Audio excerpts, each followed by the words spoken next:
स्वागत है आप सभी का आपके अपने YouTube channel super concept classes में। और आज की इस वीडियो में मैं आप लोगों को क्लास 12 पॉलिटिकल साइंस का वेरी इंपॉर्टेंट एमसीक्यू क्वेश्चंस कराने वाला हूं। तो आप लोग वीडियो पर कंप्लीट बने रहें। देखिए आप लोगों का जो शर्मागिस पेपर है इसमें आप लोगों का 2 सेट दिया हुआ है और हर एक सेट में 40 करके क्वेश्चंस है और यहाँ पर मैं आप लोगों को एक एक करके दोनों सेट का कंप्लीट सॉल्यूशन करा दूंगा। और जो क्वेश्चंस दिया हुआ है ना इसमें बहुत ज्यादा इंपॉर्टेंट है, इसलिए आप लोग हर एक क्वेश्चन को कर लीजिए। देखिए हमारे पास जो सबसे पहला जो क्वेश्चन है क्या है कि शीत युद्ध कब शुरू हुआ था। तो शीत युद्ध जो है भाई ये हमारा 1945 को शुरू हुआ था। ऑप्शन नंबर 2 इसका सही उत्तर हो जाएगा। तो यहाँ पर आप लोग थोड़ा सा जान लीजिए, जो हमारा शीत युद्ध है ये हमारा 1945 से लेकर 1991 तक चला था। देखिए यहाँ पर जो हमारा प्रथम विश्व युद्ध यानी कि जो फर्स्ट वर्ल्ड वार जो है ये हमारा 1914 से लेकर 1918 तक चला था। फिर जो हमारा दूसरा विश्व युद्ध है ये हमारा 1939 से लेकर 1945 तक चला था। और जैसे ही 1945 में हमारा दूसरा विश्व युद्ध खत्म होता है वहीं से हमारा शीत युद्ध शुरू हो जाता है और हमारा 1945 से लेकर 1991 तक शीत युद्ध चलता है। देखो भाई 1945 में हमारा शीत युद्ध शुरू होता है और 1991 में क्या होता है, सोवियत संघ का विघटन हो जाता है और शीत युद्ध का अंत हो जाता है। इस प्रकार से आप लोग याद रखिएगा। इसके बाद आगे चलते हैं अगले क्वेश्चन के बढ़ते। अगला क्वेश्चन देख लीजिए क्या है कि अप्रैल 1949 में निम्नलिखित में कौन सा संगठन बनाया गया था। तो नाटो बनाया गया था, याद रखिएगा नाटो। ध्रुवीय विश्व में पूर्वी गठबंधन का नेतृत्व किसने किया। देखो भाई यहाँ पर 2 प्रकार का गठबंधन था, एक तो हमारा पूर्वी गठबंधन था और एक हमारा पश्चिमी गठबंधन था। जो पूर्वी गठबंधन था ना इसका जो नेतृत्व है ये सोवियत संघ कर रहे थे। कौन कर रहे थे, सोवियत संघ कर रहे थे। और जो सोवियत संघ थे ये हमारा साम्यवादी बोलिए या फिर समाजवादी बोलिए, मतलब इसका जो कंसेप्ट था किस प्रकार का था, तो साम्यवादी या फिर समाजवादी का कंसेप्ट था सोवियत संघ का। और जो हमारा पश्चिमी गठबंधन है जिसमें हमारा यूएसए यानी कि अमेरिका आता है और इसका जो था इसका मतलब पूंजीवादी कंसेप्ट था। क्या था भाई, पूंजीवादी था। और एक चीज याद रखिए, जो हमारा पूर्वी गठबंधन था यानी कि जो सोवियत संघ था इसने वार्सा संधि नामक सैन्य संगठन बनाया था। वार्सा संधि बोल सकते हैं, वार्सा पैक्ट बोल सकते हैं, कोई दिक्कत नहीं, वार्सा पैक्ट बोलिए फिर वार्सा संधि बोलिए, बात एक ही हुआ। और जो हमारा पश्चिमी गठबंधन था यानी जो यूएसए है जो हमारा पूंजीवादी देश था, ठीक है, इसने क्या किया था, एक सीटो बनाया था, एक सेंटो बनाया था और एक हमारा नाटो बनाया था। याद रखिएगा सीटो सेंटो नाटो।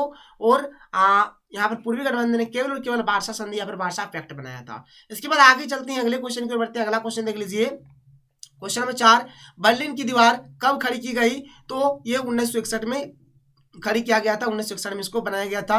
पहला कूटनीतिक सम्मेलन कहाँ हुआ था, तो बेलग्रेड में हुआ था। याद रखिएगा। किस देश ने नाटो में अमेरिकी नेतृत्व का विरोध किया था, तो फ्रांस ने विरोध किया था। बोल्शेविक क्रांति कहाँ हुई थी, तो ये हमारा रूस में हुआ था। 1917 इसमें रूस में समाजवादी गणराज्य की स्थापना किसने की थी, तो लेनिन ने किया था। वेरी इंपॉर्टेंट क्वेश्चन, 8 का सही उत्तर ऑप्शन नंबर 2 हो जाएगा। क्या है, ग्लासनोस्त ओ पेरेस्ट्रोइका के नियम किसने दिए, तो गोर्बाचेव ने दिया था। सोवियत संघ का विघटन कब हुआ, अभी मैंने आप लोगों को बताया 1991 में हुआ था। ताशकंद किस देश की राजधानी है, तो उज्बेकिस्तान हो जाएगा। 11 का सही उत्तर ऑप्शन 1 हो जाएगा। परमाणु अप्रसार संधि पर किस देश ने हस्ताक्षर नहीं किया था, किसने हस्ताक्षर नहीं किया था भाई, तो भारत ने हस्ताक्षर नहीं किया था। क्वेश्चन नंबर 13, किस देश ने 2003 ईस्वी में संयुक्त राष्ट्र संघ की उपेक्षा कर इराक पर आक्रमण किया, तो अमेरिका हो जाएगा। अमेरिका ने आक्रमण किया था। 1996 ईस्वी में तालिबान ने किस देश में अपना शासन स्थापित कर लिया था, तो अफगानिस्तान हो जाएगा इसका आंसर। ऑपरेशन डेजर्ट स्टॉर्म किससे संबंधित था, तो प्रथम खाड़ी युद्ध से संबंधित था। ऑप्शन नंबर 1 इसका सही उत्तर हो जाएगा। क्वेश्चन नंबर 16, कुवैत पर किस राज्य ने अवैध कब्जा कर लिया था, तो इराक ने किया था, इराक ने। याद रखिएगा। साम्यवादी चीन का उदय कब हुआ, तो 1949 में हुआ था। ऑप्शन नंबर 1 इसका सही हो जाएगा। खुले द्वार की नीति को किसने अपनाया, तो चीन ने अपनाया था। तो देखिए क्वेश्चन 19 क्या है कि यूरोपीय संघ की स्थापना कब हुई थी। यहाँ पर ऑप्शन है 1968, 1967, 1957, 1992। देखो भाई ये जो यूरोपीय संघ है इसको लेकर मैंने आप लोगों को कंफ्यूजन पॉइंट बताया था। ये जो यूरोपीय संघ है ना इसका सबसे पहले नाम था यूरोपीय आर्थिक समुदाय। आप लोगों को पता होगा, मैंने आप लोगों को बताया भी है। यूरोपीय आर्थिक समुदाय इसका नाम था। और ये जो यूरोपीय आर्थिक समुदाय है इसका जो स्थापना है 1957 में किया गया था। और इसी का नाम बदलकर 1993 में क्या रख दिया जाता है, तो यूरोपीय संघ रख दिया जाता है, यूरोपीय संघ। अगर आप लोग यहाँ पर ऑप्शन को ध्यान से देखोगे तो कहीं पर भी 1993 नहीं दिया हुआ है, इसलिए आपका जो सही आंसर हो जाएगा 1957 हो जाएगा। ये जो है ना 1957 यूरोपीय आर्थिक समुदाय, यही वाला इसका आंसर हो जाएगा। 19 का सही उत्तर क्या हो जाएगा, ऑप्शन नंबर 3 हो जाएगा। 1957 इसका राइट आंसर हो जाएगा। थोड़ा आगे चलते हैं और अगले क्वेश्चन को देख लेते हैं क्या है। क्वेश्चन नंबर 20, यूरोपीय संघ की मुद्रा है क्या है, तो यूरो इसका मुद्रा है। कौन आसियान का सदस्य नहीं है, यहाँ पर भाई जो हमारा श्रीलंका है, श्रीलंका, ये श्रीलंका आसियान का सदस्य नहीं है। एशिया का वह कौन सा देश है जो अकेले G8 का सदस्य है? तो वह हो जाएगा हमारा जापान। ऑप्शन नंबर 4 इसका बिल्कुल सही उत्तर हो जाएगा। किस पड़ोसी देश के साथ भारत ने 1962 में युद्ध लड़ा था? तो चीन के साथ युद्ध लड़ा था। दक्षेस का मुख्यालय कहाँ है? तो इसका मुख्यालय काठमांडू में है। ठीक है, काठमांडू में इसका मुख्यालय है और ढाका में इसका स्थापना किया गया था, इस बात का ध्यान रखिएगा। तो काठमांडू हो जाएगा इसका आंसर। देखिए यहाँ पर मैं आप लोगों को दक्षेस के बारे में थोड़ा सा बता देता हूँ, आप लोग देख लीजिए। दक्षेस जिसको हम लोग सार्क बोलते हैं, ठीक है, और इसका जो पूरा नाम होता है, क्या है इसका पूरा नाम है? दक्षिण एशियाई क्षेत्रीय सहयोग संगठन, यानी कि the south Asian association for regional क्या है कॉपरेशन, जिसको सार्क बोलेंगे। इसका स्थापना 8 दिसंबर 1985 को ढाका में हुआ था। ठीक है, और देख लो भाई, इसमें स्टार्टिंग में 7 सदस्य इसके थे। भारत, पाकिस्तान, बांग्लादेश, नेपाल, भूटान, श्रीलंका और मालदीव थे, और बाद में अफगानिस्तान इसमें ऐड हो जाते हैं।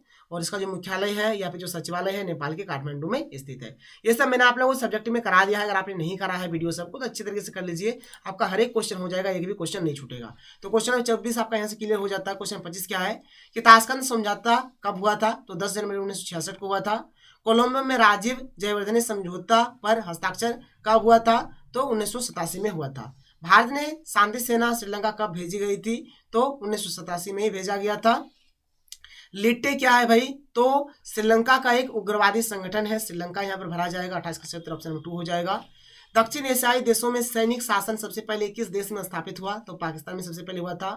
शेख मुजीबुर रहमान किस देश के प्रधानमंत्री थे? तो बांग्लादेश हो जाएगा यहाँ पर, 30 का क्षेत्र ऑप्शन नंबर 2 हो जाएगा। कौन सी रेखा भारत और बांग्लादेश के बीच सीमा निर्धारण करता है? तो इसका राइट आंसर हो जाएगा रेड क्लिफ लाइन। क्या हो जाएगा? रेड क्लिफ लाइन इसका राइट आंसर हो जाएगा। अगला प्रश्न क्या कि सार्क का प्रथम शिखर सम्मेलन कहाँ हुआ था? तो इसका जो प्रथम शिखर सम्मेलन है ये ढाका में हुआ था। ढाका इसका सही उत्तर हो जाएगा, ऑप्शन नंबर 2 इसका राइट आंसर हो जाएगा। क्वेश्चन नंबर 33 क्या है कि संयुक्त राष्ट्र संघ की स्थापना कब हुई थी? देखिए संयुक्त राष्ट्र संघ जो है इसका जो स्थापना है हमारा 24 अक्टूबर 1945 को हुआ था। ठीक है, 24 अक्टूबर 1945 को इसका स्थापना हुआ था, और 6 दिन बाद यानी कि 30 अक्टूबर 1945 को भारत इसका सदस्य बना था। ध्यान से सुनो बात को, यहाँ पर 24 अक्टूबर 1945 को संयुक्त राष्ट्र संघ यानी कि यूएनओ का स्थापना हुआ था, और 6 दिन बाद यानी कि 30 अक्टूबर 1945 को भारत इसका सदस्य बना था। और एक चीज यहाँ पर ध्यान रखिएगा, देखिए भारत यहाँ पर ना बहुत ही पहले यानी 6 दिन बाद ही इसका मतलब सदस्य बन चुका था। लेकिन जो संयुक्त राष्ट्र संघ में जो हमारा सुरक्षा परिषद होता है, ठीक है, सुरक्षा परिषद जो होता है इसमें हमारा 10 ठो अस्थायी सदस्य होता है और 5 ठो हमारा स्थायी सदस्य होता है। तो अभी तक भारत सुरक्षा परिषद का स्थायी सदस्य नहीं बन पाया है। इसका मेन कारण है चाइना इसको बनने नहीं देता है। और जो स्थायी सदस्य है ना भाई, इसके पास क्या है? वीटो पावर है। और ये 5 कौन कौन सा देश है इसको भी जान लीजिए आप लोग। इसका एक ट्रिक है, रूस का फेस। क्या ट्रिक है भाई? रूस का फेस इसका ट्रिक है। रूस से तो रूस हो जाएगा, एफ से फ्रांस हो जाएगा, ए से अमेरिका हो जाएगा, सी से चाइना हो जाएगा, ई से इंग्लैंड हो जाएगा। तो रूस का फेस यहाँ पर इस ट्रिक को जान लीजिएगा। और 33 का यहाँ पर सही उत्तर क्या हो जाएगा? ऑप्शन नंबर 3 हो जाएगा। 24 अक्टूबर 1945 इसका राइट आंसर हो जाएगा।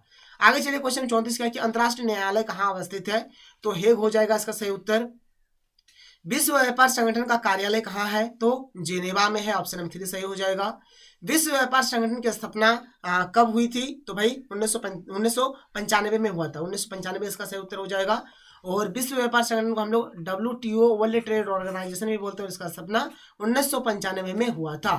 क्वेश्चन नंबर 37 क्या है कि सुरक्षा परिषद में कितने अस्थायी सदस्य? मैंने आप लोगों को बताया कि 3 इसमें अस्थायी सदस्य होते हैं। निम्न में से कौन सुरक्षा परिषद का स्थायी सदस्य नहीं है? कौन स्थायी सदस्य नहीं है? 5 ठो स्थायी सदस्य है, और इसका ट्रिक है रूस का फेस ये हमारा स्थायी सदस्य है। रूस से तो रूस हो गया, एफ से फ्रांस, ए से अमेरिका, सी से चाइना, ई से इंग्लैंड। तो देख लो भाई यहाँ पर इजराइल है जो कि हमारा नहीं है स्थायी सदस्य। ऑप्शन नंबर 4 हो जाएगा इसका सही उत्तर। अगला प्रश्न देख लो यहाँ पर क्या है, क्वेश्चन 39 एमनेस्टी इंटरनेशनल का संबंध किससे है? तो मानवाधिकार से है, ऑप्शन नंबर 3 इसका सही उत्तर हो जाएगा। क्वेश्चन नंबर 40 क्या है देख लो कि नई आर्थिक नीति किस भारतीय प्रधानमंत्री के समय लागू हुई? तो PV नरसिम्हा राव हो जाएगा यहाँ पर, ऑप्शन नंबर 1 इसका सही आंसर हो जाएगा। देखो भाई ये हमारा सर्वांग इसका सेट 1 था। इसके बाद बहुत ही जल्द हमारा सेट 2 भी आने वाला है। सेट 2 को भी हम लोग डिस्कस करेंगे। तो चलिए मिलते हैं अगले वीडियो में। थैंक यू, जय हिंद।